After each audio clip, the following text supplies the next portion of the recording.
বাংলাদেশে আসতে পারতেছে না।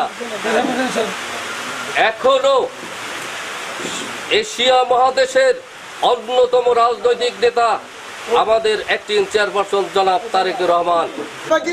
5 তারিখেও আমরা কখনো ভাবতে পারি নাই যে 5 তারিখে শেখ হাসিনা বলাবে। এবং সবাইকে ভান্ডারিয়া উপজেলা বিএনপির পক্ষ থেকে সংগ্রামী শুভেচ্ছা জানিয়ে আমি আমার মিছিল করার কথা আমরা মিছিল করেছি, সেই মিছিল